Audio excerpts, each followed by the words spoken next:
बहू ही बुरी क्यों। उन दिनों राधिका अपने ससुराल से अपने मायके आई हुई थी। मायके आकर वो बहुत ही सुकून महसूस कर रही थी।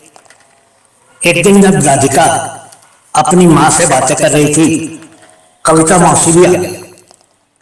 राधिका ने सबके बारे में पूछना शुरू कर दिया।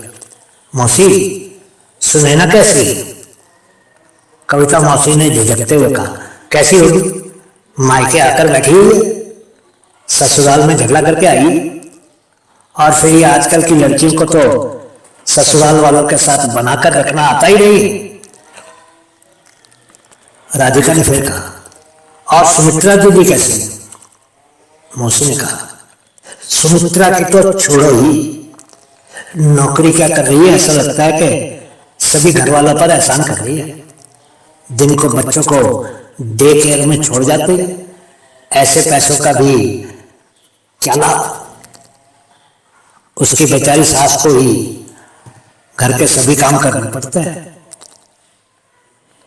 राधिका ने फिर कहा, और मौसी, विनीता का क्या हाल चल रहा है? कविता मौसी ने कहा, उसके बारे में क्या बताऊं, अब घर के हालात दिनों दिन बिगड़ते जा रहे हैं, लेकिन मजाल है जो विनीता 4 पैसे ही कमा कर ला दे।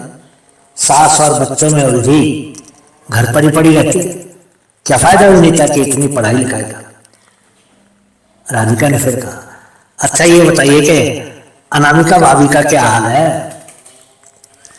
मौसी ने कहा, उसकी तो तू कुछ ही मत पूछ, दिखने को बहुत ही धार्मिक बनी फिरती है, हर समय बस पूजा पाठ में ही लगी रहती है। घर परिवार में रहते हुए क्या कोई ऐसा करता है? गृहस्थी की तरफ तो ध्यान ही नहीं देती। अगर वो धार्मिक बनी रहेगी तो पति बेचारा क्या करेगा? राधिका को ये सब बातें सुनकर बहुत ही गुस्सा आने लगा था।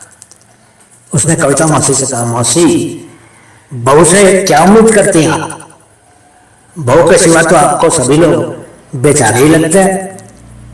कभी इन लड़कियों के मन में झांक कर देखा है आपने कि अगर वो ये सब कर रही है तो क्या कर रही है?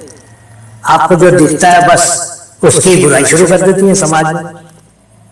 बहू अपने घर को छोड़कर किसी और के घर को अपना बनाने की कोशिश करती है। क्या ससुराल के या मायके के लोग उस बेचारी को, उस घर को अपना बनाने में मदद करते हैं? आपने सभी की कहानियां सुना दी, सभी बहुएं हैं और आपकी नजरों में सिर्फ बहुएं बुरी हैं।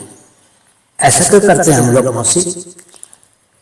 तभी अचानक ही ना जाने क्या चमत्कार हुआ कि कविता मौसी की आंखों में चमक और दिमाग में ज्ञान आ गया।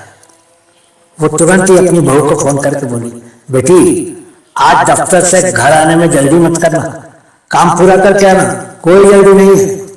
आज से शाम का खाना मैं बनाया करूंगा, अपना ख्याल रखना मेरी बेटी।